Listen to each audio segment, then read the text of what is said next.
అందరికీ నమస్తే అండి. Good morning. ఈనాడు, ఆంధ్రజ్యోతి, సాక్షి మూడు ప్రధాన వార్తాపత్రికల్లో వచ్చిన వార్తలు, వాటిలో వాస్తవాలు, వాటి ఉద్దేశాలు అన్నీ కూడా మనం ఉన్నది ఉన్నట్టు చెప్పుకుందాం. కంటెంట్ నచ్చిన వాళ్ళు వెంటనే సబ్స్క్రైబ్ చేసుకోండి. అలాగే మీ మిత్రులందరికీ సబ్స్క్రైబ్ చేసుకోమని చెప్పండి. ఈరోజు సరదాగా నేనే అన్నీ కూడా ముందు చెప్పానని నేను డైలీ చెప్తుంటా. మీలో కొంతమంది అవునంటారు, కొంతమంది సెల్ఫ్ డబ్బా అంటారు. సో నేను చెప్పను. నేనే ముందు చెప్పిన అంశాలు మీకేమైనా తెలిస్తే, మీకేమైనా గుర్తుంటే ఒకసారి కామెంట్ చేయండి. అన్న మీరు చెప్పిన తర్వాతే ఇది జరిగింది, మీరు చెప్పడం వల్లనే నాకు తెలిసింది, నేను మీ ఛానల్ సబ్స్క్రైబ్ చేసుకోవడానికి ఇది రీజన్ అని మీరే కామెంట్ చేయండి. చూద్దాం ఎన్ని కామెంట్లు వస్తాయో చూస్తా. అంటే సో అలా కామెంట్ చేయడం వలన ఆ కామెంట్స్ కొత్త వాళ్ళు ఎవరైనా చూసి ఓహో ఈ ఛానల్ ప్రత్యేకత ఇది, అందుకే సబ్స్క్రైబ్ చేసుకుందాం అని అనిపించే అవకాశం ఉంటుంది. సో ఆ ఒక్కటి చేయండి. ఇక పెద్దిరెడ్డి రామచంద్రారెడ్డి గారి గురించి ఈనాడులో ఒక బాంబ్ బ్లాస్టింగ్ వార్త వచ్చింది. పేరుకే పెద్ద, గనుల్లో గద్ద, దాచేస్తే దాగని ఖనిజాలు, ప్రైవేట్ లిమిటెడ్ కంపెనీల గనుల శాఖ అనుచరులు బినామీలతో నింపేసిన వైకాపా ముఖ్య నేత ఆక్టోపస్లా రాష్ట్రంలోని గనులన్నీ ఆక్రమణ, సహజ వనరులు ప్రజల సొత్తు, అలాంటి వాటిని చెరబట్టడంలో, ప్రకృతి సంపదను దోచేయడంలో వైకాపా అగ్రనేతలను కొట్టే వాళ్ళే లేరు. ఆ పెద్ద ఆయనది మరీ అందివేసిన చెయ్యి. ఆయనకు ప్రభుత్వంలో నెంబర్ 2గా పేరు. గనులను పిప్పి చేయడంలో నెంబర్ 1, వాటి నుంచి ఆస్తులను వెనకేసుకోవడంలో ఘనాపాటి. ఆయన అనుచరులు ప్రభుత్వ శాఖను చెరబట్టారు. అధికారులు వారు గీసిందే సరిహద్దు, వారు చూపిందే లెక్క. మొత్తానికి గనుల శాఖను ఇప్పుడు మున్సిపాలిటీ పట్టించుకొని మురుగు కాలవలా మారింది. గనుల శాఖలో పెద్ద అయినా ఆయన అనుచరులు, బినామీలు, ప్రభుత్వ పెద్దలకు అత్యంత సన్నిహితంగా ఉండే గుత్తేదారులదే రాజ్యం. వారు చేసిందే చట్టం. ఆ శాఖను ఆ పెద్ద ఆయన పూర్తిగా వాళ్ళతో నింపేసి దాన్ని పక్కా ప్రైవేట్ లిమిటెడ్ కంపెనీలా మార్చేశారు. చాలా సింపుల్. మన రాష్ట్రంలో ప్రకాశం జిల్లాలో చేమకుర్తి, బల్లికురవ ఆ ప్రాంతాల్లో గ్రానైట్ క్వారీలు ఉన్నాయి. శ్రీకాకుళం జిల్లాలో కొంత టెక్కలి, పలాస ఆ ప్రాంతంలో కొన్ని క్వారీలు ఉన్నాయి. విశాఖపట్నం, సత్తెనపల్లిలో అటు తెల్లరాయి, సున్నప్రాయి తెల్లరాయి క్వారీలు ఉంటాయి.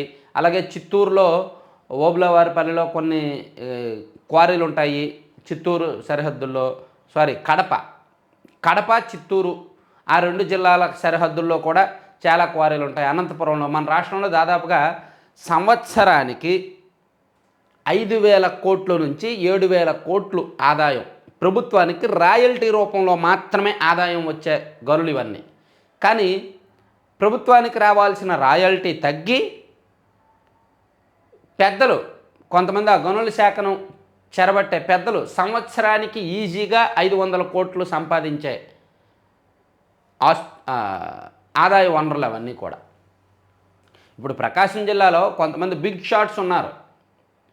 వాళ్ళందరూ కూడా ఈ 20 సంవత్సరాల్లో ఫైనాన్షియల్గా ఒక స్ట్రాంగ్గా ఎదిగిన వాళ్ళే. ఒక 5-6 తరాలు కూర్చొని వచ్చిన వాళ్ళకి వచ్చినట్టు పంచినా తరగని ఆస్తిపాస్తులు సంపాదించారు చాలామంది. నేను దగ్గరుండి చూసా, కల్లారా చూసా. వాళ్ళందరికీ ఎలా వచ్చింది? కేవలం గ్రానైట్స్ వలన. 2000 సంవత్సరంలో వాళ్ళందరూ 2000 సంవత్సరం 2002 ఆ టైంలో ఎప్పుడైతే క్వారీలు లీజులు తీసుకున్నారో అప్పటి నుంచి వాళ్ళు చెప్పిందే చట్టం, వాళ్ళు ఏం చేస్తే అదే. సో వైసీపీ ప్రభుత్వం వచ్చిన తర్వాత వాళ్ళల్లో కొంతమంది ఆట కట్టింది. సో అలా మొత్తానికి గనుల శాఖలో పెద్దిరెడ్డి రామచంద్రారెడ్డి గారి గురించి ఈనాడులో ఒక పెద్ద వార్త ఇచ్చారు. అది నేను సెపరేట్గా చెప్తాను. లోపల పేజీల్లో కూడా రాశారు డీటెయిల్డ్గా. ఇక టికెట్ ఇచ్చినా పోటీ చేయను, వైకాపా గిద్దలూరు ఎమ్మెల్యే అన్నా రాంబాబు. పార్టీలో ఓ వర్గం అవమానాలకు గురి చేస్తోందని ఆవేదన. మాగుంట ఓటమి కోసం జిల్లాలో పర్యటిస్తానని వెల్లడి. ప్రస్తుత రాజకీయాల్లో ఇమడలేకపోతున్నాను, వచ్చే ఎన్నికల్లో టికెట్ ఇచ్చినా నేను పోటీ చేయను, పార్టీలోని ఓ వర్గం నాతో పాటు కుటుంబ సభ్యులను లక్ష్యంగా చేసుకొని అవమానిస్తోంది అని ప్రకాశం జిల్లా గిద్దలూరు వైకాపా ఎమ్మెల్యే అన్నా వెంకటరాంబాబు తెలిపారు. పాపం ఆయన 81,000 మెజార్టీతో గెలిచారు. రాష్ట్రంలోనే హయ్యెస్ట్ మెజార్టీస్లో ఆయనది 2nd ప్లేసో 3rd ప్లేసో ఉంది. అటువంటి వ్యక్తిని ఒక సామాజిక వర్గం పనిగట్టుకొని పాపం హింసించారండి. రెడ్డి సామాజిక వర్గం మొదటి నుంచి ఆయన్ని టార్గెట్ చేశారు. అయితే ఆయనకి ఏంటంటే నోటి దురుసు ఎక్కువ, ఏది పడితే అది మాట్లాడేయడం, నోటి దురుసు ఎక్కువ. సో ఆయన వ్యక్తిగతంగా మంచోడు, కాస్త ప్రజలను కలుపుకొని వెళ్ళే తత్వం. ప్రజలతో మాట్లాడాలన్నా సరే, నాయకులతో మాట్లాడాలన్నా సరే కలుపుకొని వెళ్ళే తత్వం, అందరినీ అరే ఒరే అనే టైపు. సో అటువంటిది ఆయన నోటి దురుసు కొన్ని సందర్భాల్లో కొన్ని వర్గాలకు చేటుగా మారింది. సో ఆ వర్గాలన్నీ టార్గెట్ చేయడంతో ఆయన యాక్చువల్లీ అధికార పార్టీలో ఉన్నప్పటికీ మౌనంగా ఉండాల్సి వచ్చింది, అవమానాలు ఎదుర్కోవాల్సి వచ్చింది. కాబట్టి ఆయన టికెట్ ఇచ్చినా పోటీ చేయనన్నారు. ఇక మాగుంట శ్రీనివాసులు గారు ఎంపీని కూడా టార్గెట్ చేశారు. ఎందుకంటే ఎంపీ గారు వాళ్ళ అబ్బాయిని మాగుంట రాఘవరెడ్డిని పొలిటికల్గా ప్రమోట్ చేయడానికి గిద్దలూరుని ఎంచుకొని గిద్దలూరులో తిప్పారనమాట. గిద్దలూరులో రెడ్డి సామాజిక వర్గ నాయకులు అందరూ కూడా మాగుంట రాఘవరెడ్డి గారిని ప్రమోట్ చేయడానికి గిద్దలూరు నియోజకవర్గంలో తిప్పారు. సో అది కూడా తనకు సంబంధం లేకుండా, తమకు సమాచారం లేకుండా కొన్నిసార్లు అలా జరగడంతో ఆయన హర్ట్ అయ్యారు. సో ఆయన అయితే ఒక వ్యాలిడ్ పాయింట్ చెప్పారు. 34 సంవత్సరాలుగా జిల్లాకు అసలు మాగుంట కుటుంబం చేసింది ఏమిటి అని చెప్పారు. నేను దాని మీద స్టడీ చేస్తాను, ఒక డీటెయిల్డ్ వీడియో చేస్తాను. నిజంగానే వాళ్ళు చేసింది ఏమీ లేదు, ఓన్లీ మాగుంట కుటుంబం అని చెప్పుకోవడం తప్ప ఏమీ చేయాలి. చాలా మైనస్లు ఉన్నాయి, అవన్నీ కూడా నేను స్టడీ చేస్తున్నా. ఒక ఫ్యాక్ట్ రిపోర్ట్ మన ఏపీ 175 ఛానల్లో ఒక గంటన్నరలో నేను రిలీజ్ చేస్తాను. రిలీజ్ చేసి ఆ లింక్ కూడా ఈ డిస్క్రిప్షన్లో పెడతాను. నిజంగా మాగుంట కుటుంబం 34 ఏళ్ళలో ఏం చేసింది అనేది నేను రిపోర్ట్స్ అయితే తెప్పించుకుంటున్నా, మాట్లాడదాం. ఇక నచ్చిన వారు పోతారు, సీఎంతో భేటీ అనంతరం సజ్జల వ్యాఖ్య, ఎమ్మెల్యేలతో వైకాపా ప్రాంతీయ సమన్వయకర్తల చర్చ, సీఎం జగన్ భేటీ, రాజ్యసభకు పాయికరావుపేట ఎమ్మెల్యే బాబురావు, త్వరలో అసెంబ్లీ సమన్వయకర్తల జాబితా వెల్లడి. ఎమ్మెల్యేలతో డైరెక్ట్ సీఎం గారే మాట్లాడవచ్చుగా, మొన్న మధ్య మాట్లాడారుగా, ఇప్పుడు కూడా మాట్లాడవచ్చుగా, ఎందుకు మాట్లాడినా సరే ఎమ్మెల్యేలు మెత్తబడట్లా, మాట వినట్లా. సో అందుకని ఇంకా వాళ్ళతో నేను మాట్లాడిన వేస్ట్, మీరే మాట్లాడుకోండి అని చెప్పి సీఎం గారు ప్రాంతీయ సమన్వయకర్తలకు అప్పచెప్పేశారు. ప్రాంతీయ సమన్వయకర్తలు మ్యాక్సిమం ట్రై చేస్తున్నారు ఎమ్మెల్యేలను దారిలో పెట్టడానికి. ఒక్కొక్కరికి ఒక్కో హామీ. చింతలపూడి ఎమ్మెల్యే ఎలీజా గారికి ఏమో మీకు ఎంపీ సీట్ ఇస్తాం, పార్లమెంట్ సీట్ ఇస్తాం కాబట్టి ఎమ్మెల్యే సీట్ వదులుకోండి. గొల్లబాబురావు గారికి ఏమో మీకు రాజ్యసభ ఇస్తాం కాబట్టి మీరు ఎమ్మెల్యే సీట్ వదులుకోండి. అలా ఒక్కొక్కరికి ఒక్కో హామీ ఇచ్చి దారిలోకి తెస్తున్నారు. వైకాపా నేతలకు భ్రమలు తొలిగాయి, అందుకే ఆ పార్టీని వదిలేస్తున్నారు. వచ్చే ఎన్నికల్లో జనసేనది కీలక పాత్ర. జనసేన అధినేత పవన్ కళ్యాణ్ వెల్లడి. పార్టీలో చేరిన వైకాపా ఎమ్మెల్సీ వంశీకృష్ణ. సో వంశీకృష్ణ విశాఖ తూర్పు సీటు ఆశించారు వైజాగ్లో. ఆ సీటు అక్కడ ఎంపీ ఎంవివి సత్యనారాయణ గారికి ఇస్తామని చెప్పడంతో వంశీకృష్ణ గారు పార్టీ మారారు. మణిపూర్ నుంచి మహారాష్ట్ర వరకు రాహుల్ గాంధీ భారత్ న్యాయ యాత్ర జనవరి 14 ఇంఫాల్లో ప్రారంభం, మార్చి 20 ముంబైలో ముగింపు. 14 రాష్ట్రాల్లో 6200 కిలోమీటర్లు ప్రయాణం. బస్సుల్లో కాలినడకన కొనసాగనున్న యాత్ర. సంక్రాంతికి రాకుండా అమెరికాలో రోడ్డు ప్రమాదం జరిగి అమలాపురం వాళ్ళు చనిపోయారంటే అదొకటి. తర్వాత అంగన్వాడీలు, అధికార పార్టీకి అంగన్వాడీల సెగ. మంత్రులు, ఎమ్మెల్యేలు, నేతల ఇళ్ల ముట్టడి, అడ్డుకున్న పోలీసులు, పలు చోట్ల తోపులాటలు. విజయవాడలో జుట్టు పట్టి లాగి వ్యాన్ ఎక్కించిన కాకీలు. ఇదిగోండి అంగన్వాడీ కార్యకర్తలను చూడండి ఎలా ట్రీట్ చేస్తున్నారు. రణరంగమైన విజయవాడ ధర్నా చౌక్లో పోలీసులు అరెస్ట్ చేసే క్రమంలో అంగన్వాడీ కార్యకర్తల చేతికి అయిన గాయం. అలాగే జుట్టు పట్టి లాగి, చేతులు లాక్కొని బలవంతంగా లాగి పోలీస్ వ్యాన్లు ఎక్కిస్తున్నారంట. అంగన్వాడీ కార్యకర్తలను వాళ్ళ చేసిన సర్వీసు, వాళ్ళకి ఇస్తున్న వేతనము కంపేర్ చేసి ప్రభుత్వం వాళ్ళ పట్ల సానుకూలంగా వ్యవహరిస్తున్నామని డబ్బా కొట్టుకుంటూనే ఇదిగో ఇలా దుందుడుగ్గా వ్యవహరిస్తున్నారు. సో అది ఇక ఇది సంగతి. కార్టూన్ చూడండి. వైకాపా నేతల మూకుమ్మడి రాజీనామా, పార్టీ మారిన వైకాపా ఎమ్మెల్సీ. ఇంకా ఈ రోజుకు పార్టీలో ఎవరెవరు ఉన్నారో తెలిపే డిజిటల్ బోర్డు తెప్పించే సార్, ఎక్కడా బిగించేది? జగన్మోహన్ రెడ్డి గారిని అడుగుతున్నాడంట. అసలు పార్టీలో ఎవరెవరు ఉన్నారో రాయడానికి ఒక బోర్డు తెప్పించాను, ఇది ఎక్కడ పెట్టమంటారో చెప్పండి అని అడుగుతున్నాడంట. అంటే పార్టీలో ఎవరెవరు ఉంటారనేది ఆ పార్టీ వాళ్ళకి తెలియదు పాపం. ఎవరు ఉంటారో ఎవరు వెళ్ళిపోతారో తెలియని గందరగోళ పరిస్థితుల్లో ఆ వైసీపీ అనే పార్టీ ఉంది కాబట్టి అందుకని అలా సెటైర్లుగా అయిపోయింది. ఇప్పుడేంటి ఒక 6-7 నెలల కిందటి నుంచే జరుగుతున్నాయి చర్చలు. వైసీపీ అనేది ఒక పేక మేడ అండి, పేకలతో కట్టిన మేడ. అందులో ఒక పేక తీసేస్తే మొత్తం కూలిపోద్ది చూడండి, ఆ టైపే. గాలితో నింపిన బుడగ. 2014లో కాంగ్రెస్ పార్టీ అనేది కూలిపోయింది. కాంగ్రెస్ పార్టీ కోటలు కూలిపోయాయి. ఆ కోట కూలిన తర్వాత ఆ స్థలం ఉంటుంది చూసారా, కాంగ్రెస్ పార్టీ స్థలం. ఆ స్థలం మీద వైసీపీ హడావిడిగా అప్పటికప్పుడు ఒక మేడ కట్టుకుంది అనమాట. సో అలా సహజ సిద్ధంగా వైసీపీ అనేది మూలాల్లో లేదు. నేను అన్నిసార్లు వైసీపీ గురించి చెప్పడానికి కారణం ఇదే. వైసీపీకి ఉన్న కార్యకర్తలందరూ కాంగ్రెస్ నుంచి అద్దెకు తెచ్చుకున్న వాళ్ళు, వైసీపీలో ఉన్న నాయకులందరూ కాంగ్రెస్ నుంచి వచ్చిన వాళ్ళు.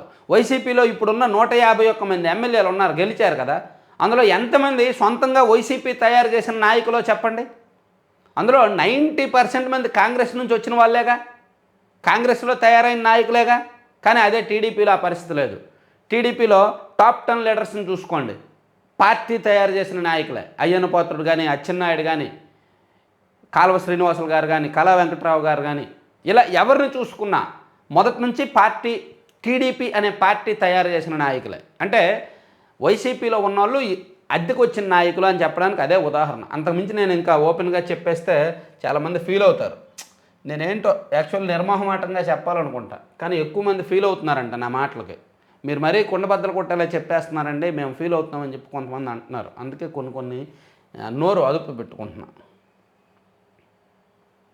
రంగమైన విజయవాడ ధర్నా చౌక్ 100 మంది అంగన్వాడీ కార్యకర్తల అరెస్టు, ఈడ్చుకెళ్ళి వ్యాన్లో ఎక్కించిన పోలీసులు. పాపం చూడండి, కడుపు నొప్పితో కూలబడిన అంగన్వాడీ మహిళ, ఆమెకు కడుపు నొప్పి వచ్చిందనుకుంటే అక్కడ కూలబడిపోయి ఏడుస్తూ ఉంది.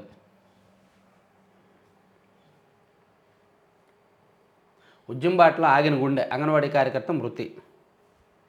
రాయలసీమ వణుకుతోంది. సత్యసాయి జిల్లాలో 11.1 డిగ్రీలు, ఉదయం 9 గంటల వరకు ముసురుకుంటున్న మంచు. సంక్రాంతికి రాకుండానే అనంతలోకాలు. పాపం సంక్రాంతికి ఊరొద్దాం అనుకున్నారంట అమలాపురం ఫ్యామిలీ వాళ్ళు. అమెరికాలో యాక్సిడెంటే, అక్కడికక్కడ చనిపోయారు. మణిపూర్ నుంచి మహారాష్ట్ర వరకు రాహుల్ గాంధీ భారత్ న్యాయ యాత్ర, మంచిదే. తర్వాత 3వ పేజీలో ఇసుకేస్తే రాలనంత ధనం వారి పరం.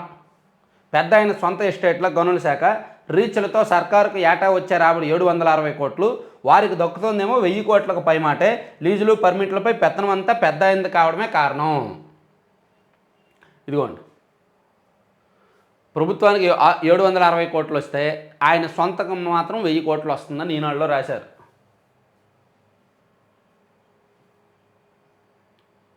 నేటి నుంచి చంద్రబాబు నాయుడు గారు కుప్పంలో పర్యటించబోతున్నారు. కుప్పంలో 3 రోజుల పాటు ఆయన పర్యటన ఉంటుంది. అలాగే ప్రతి లోక్సభ నియోజకవర్గంలో కూడా తెలుగుదేశం పార్టీ భారీ బహిరంగ సభలు ఏర్పాటు చేయబోతున్నారు. దీనిలో భాగంగా 2 చోట్ల పవన్ కళ్యాణ్ గారు కూడా పాల్గొంటారు, 2 బహిరంగ సభల్లో. అందులో నరసరావుపేట ఒకటిను, అనంతపురం, ఈ 2 చోట్ల పవన్ కళ్యాణ్ గారు పాల్గొంటారు టీడీపీతో కలిపి. మిగిలిన అన్ని చోట్ల టీడీపీ అధినేత చంద్రబాబు నాయుడు గారే బహిరంగ సభలు నిర్వహిస్తారు. ఇక మంగళగిరి రూపురేఖలు మారుస్తా, ఇక్కడే పోటీ చేసి గెలుస్తా, తెదేపా ప్రధాన కార్యదర్శి లోకేష్.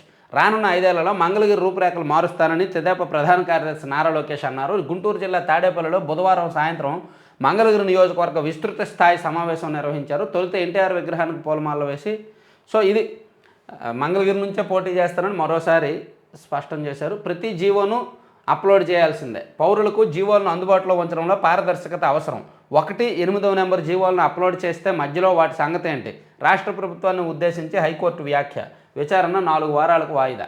అసలు జీవో అంటే గవర్నమెంట్ ఆర్డర్. గవర్నమెంట్ ఆర్డర్ అంటే పబ్లిక్కు తెలియాలి, ప్రభుత్వం ఖచ్చితంగా ప్రజలకు పారదర్శకంగా ఉంచాలి. కానీ అది చెయ్యట్లా. ఈ ప్రభుత్వం వచ్చిన తర్వాత అనేక చీకటి జీవోలు, ఆ జీవోలు అసలు అప్లోడ్ చేయట్లా. సో అందుకే హైకోర్టు చెప్తేనే ఈ మధ్య కొన్ని పెడుతున్నారు, వాటిల్లో కూడా కొన్ని దాస్తున్నారంట. అది హైకోర్టు కోపం వచ్చి ప్రతి జీవోను మీరు పెట్టాల్సిందే అని చెప్తున్నారు.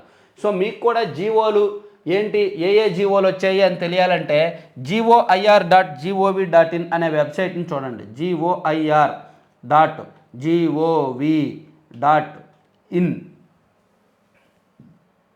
GOIR.ap.gov.in అండి. అవి GOIR.ap.gov.in.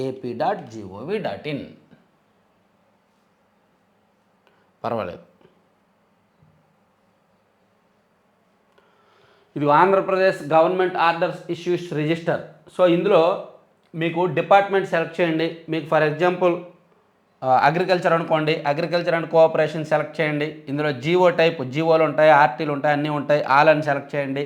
డేట్ ఏ తేదీ నుంచి ఏ తేదీ వరకు అనేది చూడండి. చూసి జస్ట్ సెర్చ్ అని కొట్టండి. ఆ అగ్రికల్చర్ డిపార్ట్మెంట్లో వచ్చిన జీవోలన్నీ కూడా కింద కనిపిస్తాయి. సో ప్రస్తుతానికి ఏమీ లేవంట, అంటే ఏమీ ఇవ్వలేదన్నమాట జీవోలు. పోనీ జనరల్ అడ్మినిస్ట్రేషన్లో ఏమైనా ఉన్నాయేమో చూద్దాం. జనరల్ అడ్మినిస్ట్రేషన్లో సాధారణంగా ఎక్కువ ఉంటాయి. కనీసం ఇవైనా జీవోలు ఉన్నాయా లేవా, ఇవైనా పెడుతున్నారా లేదా? ఇంకా ఆన్లైన్లో పెట్టట్లేదండి.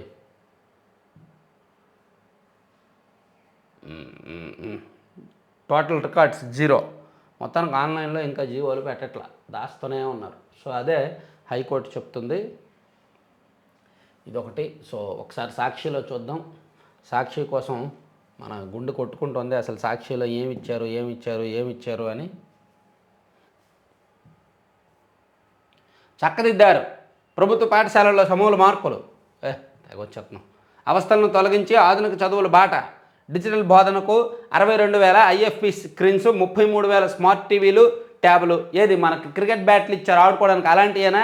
ఐఎఫ్పీలు స్మార్ట్ టీవీలు అంటే అలాంటివే ఇచ్చుంటారుగా. ఆ బ్రాండ్లు ఏంటి? ఐఎఫ్పి ఇంటరాక్టివ్ ఫ్లాట్ ప్యానల్ అంటే శాంసంగ్ మంచిది, ఎల్జీ మంచిది, లేని పక్షంలో ఇటువంటిది మ్యాక్స్ హబ్ అయితే ఇంకా మంచిది. ఐఎఫ్పీలు తయారు చేయడంలో మ్యాక్స్ హబ్ వరల్డ్ నెంబర్ 1. మనం వాడుతున్నది అదే, బాగుంటుంది. పెర్ఫార్మెన్స్ పరంగా అన్ని రకాలుగా బాగుంటుంది. లేని పక్షంలో శాంసంగ్కి వెళ్ళవచ్చు. మరి ఏ కంపెనీ తెచ్చారో దానికి కూడా ఆల్రెడీ ఈ ఫ్రేమ్లన్నీ రంగులు వేస్తుంటారు, గ్రీన్ కలర్ రంగులు. ఈ ఫ్రేమ్లు అంతా రంగు వేసేస్తారు, గ్రీన్ కానీ బ్లూ కానీ. జగన్మోహన్ రెడ్డి గారి ఫోటోలు స్టిక్కర్లు అంటించి వైకాపా జెండాలని అంటించేసి ఉంటారు ఆల్రెడీ అన్ని స్కూల్స్లో. ఆది నుంచే ఆంగ్లంలో పట్టు కోసం ఇంగ్లీష్ మీడియం టోఫెల్ సెక్షన్, 3వ తరగతి నుంచి సబ్జెక్ట్ టీచరు, యాక్టివిటీ బేస్డ్ పుస్తకాలు. సిబిఎస్ఈ ఎన్నిసార్లు రాస్తారు? రాసిందే రాసి. ఈ సాక్షి ఈ 3 సంవత్సరాలు, ఈ 3 నెలలు తిరుగులేదు ఇంకా. రాహుల్ గాంధీ భారత్ న్యాయ యాత్ర, తూర్పు నుంచి పశ్చిమ భారతదేశానికి బస్సు యాత్ర, పాదయాత్ర మంచిది. అమెరికాలో రోడ్డు ప్రమాదం చెప్పుకున్నాం. తర్వాత అంగన్వాడీ అక్క చెల్లెమ్మలకు రాష్ట్ర ప్రభుత్వం విజ్ఞప్తి అంట. ఇది ఒక పెద్ద యాడ్ ఇచ్చారు. ఇంత యాడ్ ఇవ్వాల్సిన అవసరం లేదు, ఇంతగా చెప్పాల్సిన స్టోరీలు చెప్పాల్సిన అవసరం లేదు. గత ప్రభుత్వం 2 సార్లు పెంచిన మాట వాస్తవం. గత ప్రభుత్వం 2 సార్లు అంగన్వాడీలకు వేతనాలు పెంచిన మాట వాస్తవం. 2014లో చంద్రబాబు గారు గవర్నమెంట్ ఫామ్ అయ్యే సమయానికి అంగన్వాడీ కార్యకర్తల శాలరీ 4,200. 2019లో చంద్రబాబు గారు దిగిపోయే సమయానికి వాళ్ళ శాలరీ 10,500. అంటే ఎంత పెంచారు? 6,300 పెంచారు. 2014లో చంద్రబాబు గారు బాధ్యతలు చేపట్టే సమయానికి అంగన్వాడీ ఆయాల శాలరీ 2,200. 2019లో చంద్రబాబు గారు దిగిపోయే సమయానికి ఆయాల శాలరీ 6,000. అంటే ఎంత పెంచారు? 4,800 వరకు పెంచారు. 3,800 పెంచారు. 3,800. మరి ఈ ప్రభుత్వం వాళ్ళకు 1,000 వీళ్ళకు 1,000 పెంచి మేమే మీకోసం అన్నీ చేశామని సెల్ఫ్ డబ్బా కొట్టుకోవడానికి ఒక ప్రకటన ఇచ్చారు. ఇంత ప్రకటన చదివే ఓపిక అంగన్వాడీలకు లేదు. ఎందుకంటే వాళ్ళని నీచంగా ట్రీట్ చేస్తున్నారు. వాళ్ళని ఇలా ట్రీట్ చేస్తున్నప్పుడు ఒకవైపు ఇదిగోండి, ఈ విధంగా ఇంత బలవంతంగా పోలీసుల చేత వాళ్ళ మీద బలవంతంగా చేస్తున్నప్పుడు ఇంకా వాళ్ళు ఎందుకు ఈ ప్రకటనలు అవి చదువుతారు? పైగా ఎవ్వరూ చదవని సాక్షిలో ఇచ్చారు ఆ ప్రకటన. ఈనాడులోనూ ఎక్కడో ఇవ్వచ్చుగా, ఎక్కువ మంది చదువుతారుగా. సాక్షిని చదవరు పాపం, చదివినా నమ్మరు. ఎంత కర్మ వచ్చిందో. ఈ పత్రికలో ఇచ్చారు కింద ఒక పెద్ద ప్రకటన, అంగన్వాడీ కార్యకర్తలకు విజ్ఞప్తి అని. ఇదేమో ఎవరు చదవరు, పోనీ పొరపాటున ఎవరైనా చదివినా నమ్మరు. ఎన్ని అసలు ఈ కష్టాలు పగవాడికి కూడా రాకూడదబ్బా. సొంతంగా మనకు మీడియా కావాలని మీడియా పెట్టుకున్నాం, దాన్నేమో జనం నమ్మట్ల. జనాన్ని నమ్మించడానికి ఒక వ్యవస్థ పెట్టుకున్నాం, ఒక పెద్ద కొన్ని పర్సన్స్ని పెట్టుకున్నాం, కొంతమంది పెయిడ్ జర్నలిస్టులను పెట్టుకున్నాం, వాళ్ళని కూడా జనం నమ్మట్లేదు. చచ్చా ఎన్ని కష్టాలు వచ్చాయండి. ఇన్ని కష్టాలు ఎవరికి రాకూడదబ్బా.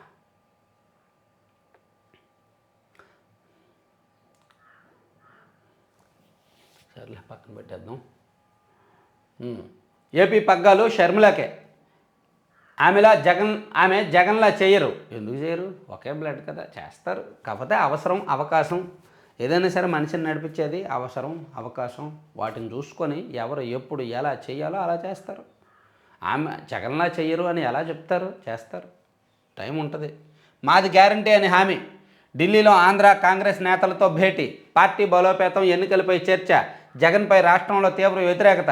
మోదీ 10 ఏళ్ల హయాంలో రాష్ట్రానికి అన్యాయం, హోదా సాధనకు ఉద్యమించాలి. స్టీల్ ప్లాంట్ ప్రైవేటీకరణ పైన 15% ఓట్లు సాధించాలి రాహుల్. కొడుకా కూతురా విజయలక్ష్మి దారెట్టు? ఖచ్చితంగా కూతురే. సో ఆంధ్రప్రదేశ్లో షర్మిల గారు యాక్టివ్ కాబోతున్నారు. నిజంగా ఆంధ్రప్రదేశ్లోకి షర్మిల గారు వస్తే ఇమీడియట్గా ఒక 10-15 మంది ఎమ్మెల్యేలు వెళ్ళిపోతారు. కొంతమంది వైసీపీలో ఉన్న ఎమ్మెల్యేలు పాపం బలవంతంగా పార్టీలో వైసీపీలో ఉంటున్నారు. వాళ్ళు టీడీపీలోకి రాలేరు. ఎందుకంటే వాళ్ళకు మొదటి నుంచి టీడీపీ వ్యతిరేక భావజాలం, వాళ్ళకున్న అనుచరబనం, అభిమానగనం అంతా టీడీపీ వ్యతిరేక భావజాలంతో నిండిపోయారు. సో వాళ్ళు టీడీపీలోకి రాలేరు కాబట్టి అటువంటి వాళ్ళు షర్మిల గారి గూటికి వెళ్తారు. అటువంటి వాళ్ళు ఉన్నారు, చాలామంది ఉన్నారు. ఇలాగైతే మా దారి మాదే, సీఎంను కలవడానికి వస్తే అవమానిస్తారా? పైగా సీఎంఓ అధికారి మా తప్పులు చెప్తారా? రాజకీయాలతో ఆయనకేం పని? జగన్ ఎందుకు కలవరు? వైసీపీ ఎమ్మెల్యేలో తీవ్ర అసంతృప్తి. షర్మిల వస్తే అటు వెళ్లేందుకు పలువురు రెడీ. దిక్కుతోచని నాయకత్వం. వైసీపీలో కల్లోలం. పోటీ చేయడం లేదని గిద్దలూరు ఎమ్మెల్యే ప్రకటన. ఏకంగా జనసేనలో చేరిపోయిన వైసీపీ ఎమ్మెల్సీ వంశీకృష్ణ. ప్రతిరోజు వైఎస్ఆర్ కాంగ్రెస్ పార్టీ మీద మనం ఈ వార్తలు చదువుతూనే ఉంటాం. రోజుకొక ఎమ్మెల్యే పార్టీ మారుతారు, రోజుకొక ఎమ్మెల్యే బహిరంగంగా వైసీపీని తిడతారు. టీడీపీ వాళ్ళకి పండగ, టీడీపీ మీడియాకి పండగ. కొండపైన ప్రచార పిచ్చి. శ్రీవారి ఫోటోతో సమానంగా జగన్ ఫోటో. తిరుమల కొండపై అపచారం. టీటీడీ ఉద్యోగుల ఇంటి స్థలాల ప్రొసీడింగ్స్పై సీఎం ఫోటో ప్రచురణ. భక్తుల ఆగ్రహం. తిరుమలలో అన్యుల ఫోటోలకు చోటు లేదు. టీటీడీ సామగ్రి పత్రాలపై శ్రీవారి చిత్రాలు. జగన్ ప్రచార యావపై భక్తుల విస్మయం. ఎంత పిచ్చండి. టీటీడీలో అసలు ఏ సీఎం ఎవరు సీఎంగా ఉన్నప్పుడు ఇటువంటి ప్రయత్నం చేయాలి. టీటీడీ దానికి సంబంధించి వాళ్ళ ఫోటోలు వేసుకోవాలి. కానీ ఇక్కడ ఫోటోలు వేసుకున్నారంట, జగన్ గారి ఫోటో. అది అభ్యంతరకరం. అలాగే అమెరికాలో ఘోరం. అంగన్వాడీ కదం తొక్కిన అంగన్వాడీలు. రాష్ట్ర వ్యాప్తంగా మంత్రుల ఇల్లు ముట్టడి. వైసీపీ ఎంపీలు ఎమ్మెల్యేల గృహాలు కార్యాలయాలు కూడా అడ్డుకునేందుకు పోలీసులు యత్నము. వాగ్వాదాలు, తోపులాట్ల అరెస్టులు. విజయవాడలో రణరంగం. 600 మంది అరెస్టు. సమ్మె విరమించేది లేదని స్పష్టీకరణ. అలాగే మున్సిపల్ కార్పొరేషన్లో పారిశుద్ధ్య కార్మికులు సమ్మె చేస్తున్నారు. ఎక్కడికక్కడ చెత్త చెదారం పేరుకుపోయింది. అది కూడా ఉంది. తర్వాత 5 నుంచి జిల్లాలకు చంద్రబాబు. 25 లోక్సభ స్థానాల్లో 25 బహిరంగ సభలు. 1న నరసరావుపేటలో పవన్తో ఉమ్మడి సభ. చివరిలో అనంతపురం జిల్లాలో కూడా. కొత్త సంవత్సరంలో టీడీపీ అధినేత దూకుడు.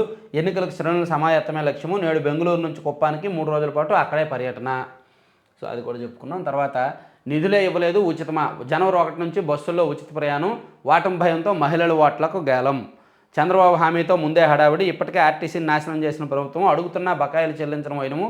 కొత్త బస్సుల కోసం కొనుగోలుకు 200 కోట్లు ఇవ్వలేదు. ఉచిత భారం నెలకు 200 కోట్లు. కొత్త ప్రభుత్వం పైనే ప్రస్తుతం ఫీజు రీఎంబర్స్మెంట్ చేయడం సందేహమే. ఓకే, ఈ 200 కోట్లు బకాయి ఉందంటే అది రీఎంబర్స్ చేయడం కూడా సందేహమే. కానీ మహిళలకు ఉచితంగా ప్రయాణం ఇచ్చేస్తున్నారంట. ప్రజలను కాపాడే నేతే కావాలి. చట్టాన్ని చేతుల్లోకి తీసుకునేవారు కాదు. మిమ్మల్ని ఆ దేవుడు కూడా కాపాడలేడు. ప్రజలతో ఉన్న వారిపై సిరా పోస్తున్నారు. మాపై పడ్డ సిరా 2 రోజుల్లో పోతుంది. మీపై సిరా పడితే అధికారమే పోతుంది. ప్రజల మధ్యకు రావడానికి భయపడే నేతను ఇంటికి పంపేయడమే మంచిది. ఎల్వి సుబ్రహ్మణ్యం గారు ఫుల్ మాస్ బ్యాటింగ్. ఒక రకంగా ఇండైరెక్ట్గా ప్రజల్లోకి రావడానికి భయపడే నేతను ఇంటికి పంపించేయడమే మంచిది. ఆ లైన్ ఎవరి కోసమో అందరికీ తెలుసుగా. ఎల్వి సుబ్రహ్మణ్యం గారు చురకలంటించారు. మామూలు చురక కాదు, వాతలు పెట్టారు. ఒక రకంగా ప్రభుత్వ పెద్దకి వాతలు పెట్టారు ఎల్వి సుబ్రహ్మణ్యం గారు. మామూలు వాతలు కూడా కాదు. సో ఈనాడులో ఇంకా లోపల పేజీ వారి పట్టుదల ఆకాశం అంతా. వసుంధర వద్దులే. న్యాయం చేస్తామన్నారు, ముఖం చాటేశారు. కలగానే ఆరోగ్య మిత్రులకు ఆరోగ్య భద్రత. నాడు హామీ ఇచ్చి గద్దెనెక్కాక వెన్ను చూపిన జగన్. చాలీచాలన వేతనాలతో బతకలేమని బాధితుల ఆవేదన. ఆరోగ్యమిత్ర, వాహనమిత్ర అంతెందుకు, విద్యుత్తు మనకి నెల కరెంటు బిల్లు వస్తుంది కదా, ఆ కరెంటు బిల్లు తీయడానికి కాంట్రాక్ట్ అవుట్సోర్సింగ్ సిబ్బంది స్టాఫ్ వస్తారు. వాళ్ళకి కూడా ప్రభుత్వం సరిగ్గా గౌరవంగా సరైన వేతనం ఇవ్వట్ల. వాళ్ళని వాడుకుంటున్నారు నెల. వాళ్ళకు కూడా ప్రభుత్వం బకాయిలు పెట్టడము, సరిగ్గా ఇవ్వకపోవడము, విద్యుత్ శాఖ అధికారులు వాళ్ళని మరీ చేదరంగా చూడడము ఎక్కువ జరుగుతుంది. అలా ఎన్నో వర్గాలు, ఈ ప్రభుత్వ బాధిత వర్గాలు జాబితా పెరుగుతూనే ఉంది. ఈ ప్రభుత్వం చేత బాధించబడిన వర్గాలు, నమ్మి మోసపోయిన వర్గాల జాబితా పెరుగుతూనే ఉంది. మొదట డిఎస్సి కోసం వెయిట్ చేసిన అభ్యర్థుల దగ్గర నుంచి సీఎం జగన్ కాన్వాయ్పై రాయి. నిందితుడు పులివెందుల నియోజకవర్గవాసి. అబ్బా పాపం, సొంత నియోజకవర్గం వాళ్ళేనా? వైకాపా నేతలకు భ్రమలు తొలగాయి, అందుకే ఆ పార్టీని వదిలేస్తున్నారు. వచ్చే ఎన్నికల్లో జనసేనది కీలక పాత్ర. జనసేన అధినేత పవన్ కళ్యాణ్ వెల్లడి. పార్టీలో చేరిన వైకాపా ఎమ్మెల్సీ వంశీకృష్ణ. వైకాపా పాలనలో రాష్ట్రాభివృద్ధి, ఉత్తరాంధ్ర అభివృద్ధిని ఆశించి చాలామంది నాయకులు వైకాపాలోకి వెళ్లారు. కానీ గత 5 ఏళ్ల పాలనలో ఏం జరిగిందో చూశాక భ్రమలు తొలగి ఆ పార్టీని వీడి వచ్చేస్తున్నారు అని వంశీకృష్ణ యాదవ్ను పార్టీలో చేర్చుకుంటున్న పవన్ కళ్యాణ్. ఎన్నికలు అయ్యాక మళ్ళీ ఫ్యాక్షన్ మొదలు పెడతా. తాడిపత్రి ఎమ్మెల్యే పెద్దారెడ్డి వివాదాస్పద వ్యాఖ్యలంట. ఎన్నికలు అయ్యాక మొదలు పెడతారంట, అప్పటి వరకు ఆపుతారంట. గెలిస్తే. వెన్నుచూపిన మంత్రి అప్పలరాజు బహిరంగ చర్చకు రాలేదని మాజీ మంత్రి కొల్లు మండిపాటు. మీకు అధికారం, మాకు అంధకారం. జగనన్న మెగా డిఎస్సి ఇంకెప్పుడు. తిరుపతిలో అభ్యర్థుల ర్యాలీ, మానవహారం. మెగా డిఎస్సి మీద ఒక సెపరేట్ వీడియో చేస్తాను, ఈరోజే చేస్తాను. మెగా డిఎస్సి ఎందుకు ఇవ్వాలి, మెగా డిఎస్సి విషయంలో ప్రభుత్వం ఎంత మోసం చేసింది, గత ప్రభుత్వం ఎన్నిసార్లు డిఎస్సి ఇచ్చింది, ఇదంతా కూడా డీటెయిల్డ్గా నేను ఒకసారి డీటెయిల్డ్ క్యాలిక్యులేషన్స్ స్టడీ చేసి ఒక వీడియో చేస్తాను. Thank you.